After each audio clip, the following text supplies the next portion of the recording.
আসসালামু আলাইকুম রহমতুল্লাহ। এম কে জমানুসিত easy plus and note and shortcut সাজেশনের পক্ষ থেকে আপনাদের স্বাগত।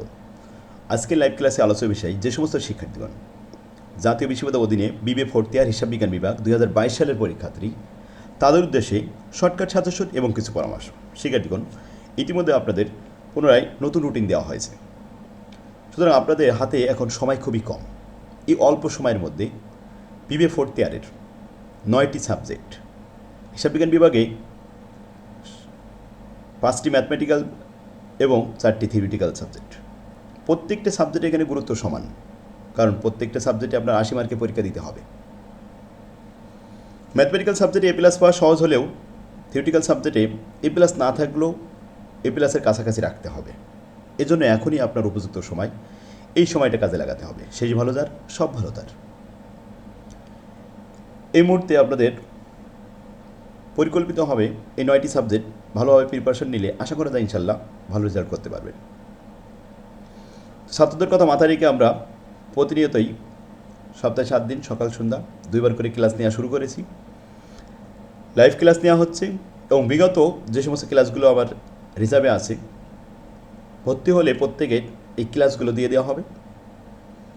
একদিনে 2 থেকে 3 ঘন্টার মধ্যে আমার এই রিজার্ভ ভিডিও ক্লাসগুলো দেখে আপনারা একটা অধ্যায় শেষ করতে পারবেন, সাথে আমি সহযোগিতা করব। তো এখনই যোগাযোগ করুন, খুব কম খরচে আপনারা ভর্তি হতে পারবেন। আর যাদের কাছে আমার বইটা এখনও পৌঁছায়নি তাদেরকে আমরা বই গিফট করব, তো আপনারা যোগাযোগ করুন। আসুন আজকে আমরা অ্যাকাউন্টিং থিওরি নিয়ে আলোচনা করি। অ্যাকাউন্টিং থিওরি এই সাবজেক্টটি খুবই গুরুত্বপূর্ণ। এখানে এ প্লাস পাওয়া খুবই সহজ। Code number 242501। এই বই আমি সাজেশন দিয়ে দিচ্ছি, চূড়ান্ত সাজেশন। দেখুন, অ্যাকাউন্টিং থিওরি সিলেবাসে 16টি অধ্যায় দেওয়া হয়েছে, তার মধ্যে গুরুত্বপূর্ণ 8টি অধ্যায় বাছাই করে নিতে হবে, যে অধ্যায়গুলো থেকে প্রতি বছরে ম্যাথমেটিক্যাল প্রশ্ন হয়। পাশাপাশি থিওরি যে চ্যাপ্টার থেকে সহজ এবং 100% কমন থাকবে সেগুলো আমি দেখাই দেবো, কোনো টেনশন নেই। এই 16টা চ্যাপ্টার শেষ করতে বেশি সময় লাগবে না।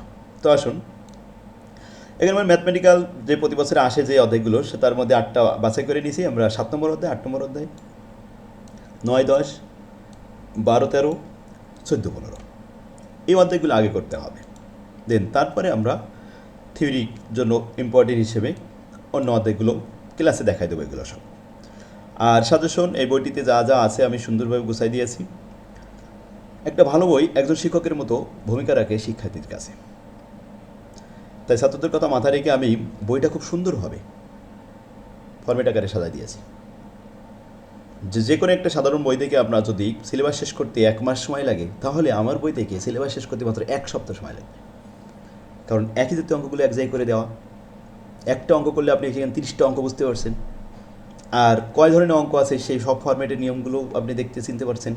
এভাবে অঙ্ক করলে আশা করি ইনশাল্লাহ তাড়াতাড়ি আপনি সিলেবাস শেষ করতে পারবেন। তো আজই যোগাযোগ করুন। এখন আমরা 1 নম্বর অধ্যায় নিয়ে আলোচনা করব। দেখেন, 1 নম্বর অধ্যায় শুধুমাত্র থিওরিটিক্যাল বিষয় নিয়ে আলোচনা। এখানে বেশি থিওরি পড়া লাগবে না। এই বইয়ের থিওরি যে কটা পড়ার দরকার সেগুলো আমি খুব সুন্দরভাবে গোছাই দিয়েছি। এখানে ইম্পর্টেন্ট প্রশ্নগুলো সব পড়া দিব এবং মডেল টেস্ট নেব। পড়া দিলে তখন পড়তে ভালো লাগবে। তো আর অবহেলা না করে এখনই আপনারা যোগাযোগ করুন। দেখেন, 1 থেকে 6 পর্যন্ত সবই 100% থিওরি। 7 নম্বর অধ্যায়তে থিওরি এবং ম্যাথ, 7 নম্বর অধ্যায়, 8 নম্বর অধ্যায়, এগুলো কোন ম্যাথগুলো করতে হবে বি পার্ট এবং সি পার্টের জন্য সব আলাদা আলাদা করে সুন্দরভাবে দিয়ে দিয়েছি, পেজ নম্বর সহ। এ হলো চূড়ান্ত সাজেশন। এই সাজেশনগুলো ফলো করে আমরা মডেল টেস্ট নিব। আশা করা যদি প্রশ্ন খুব জটিলও হয় তাও আপনারা নির্ভুল অ্যান্সার করতে পারবেন, কারণ ফরম্যাট আকারে যখন অঙ্ক শেখাবো তখন আপনি ওই নিয়মে যত অঙ্ক আছে ফিগার চেঞ্জ, নাম চেঞ্জ করলে কোনো সমস্যা নেই, অ্যান্সার করতে পারবেন, নির্ভুল অ্যান্সার করতে পারবেন। সহজ পদ্ধতিতে অঙ্ক শেখার একটা অভিনব কৌশল হচ্ছে ফরম্যাট। এখানে টোটাল মিলে এই যে 15 অধ্যায়, 15 নম্বর অধ্যায়ের অঙ্ক দিয়েছি, এটা বেশি ইম্পর্টেন্ট। আর 16 নম্বর অধ্যায় সব থিওরি। এরপরে সংক্ষিপ্ত যে টিকাগুলো আসে, টিকাগুলো খুব সহজ ভাষা দিয়ে সুন্দরভাবে গুছিয়ে দিয়েছি। আর বিগত সালের যে পরীক্ষা প্রশ্নগুলো আসছিল এক নজরে একটা পরিসংখ্যানিক চার্ট তৈরি করে দিয়েছি। 1 নম্বর অধ্যায় থেকে থিওরি আসে, এ পার্ট, বি পার্ট এবং সি পার্টে যে থিওরিগুলো আসছে এবং আগামীতে যেটা আসতে পারে এগুলো সব এক নজরে দেখানোর জন্য এখানে দিয়ে দিছি যে সি পার্টে কোনটা আসছে, বি পার্টে কোনটা আসছে। পরিসংখ্যানিক চার্ট দেখলে নিজে নিজেই একটা অনুমান করা যায় যে কোন অধ্যায় থেকে এবার আসতে পারে। যেমন আমার বইতে আমি সুন্দরভাবে পরিসংখ্যানিক চার্টগুলো দিয়ে দিচ্ছি, বিগত সালের এই প্রশ্নগুলো সব সুন্দর করে চার্ট তৈরি করে দিছি। যাক আলহামদুলিল্লাহ। তো ভিডিওটা শেয়ার করে টাইম লাইনে রেখে দিন, পরবর্তীতে কাজে লাগবে। আর স্ক্রিনে যে নাম্বারটি দেখতে পাচ্ছেন এই নাম্বারে হোয়াটসঅ্যাপ আছে, হোয়াটসঅ্যাপে মেসেজ করতে পারেন, সরাসরি ফোন দিতে পারেন। আমার তৌফিকুল্লাহ বিল্লাহ। আসসালামু আলাইকুম রহমতুল্লাহ।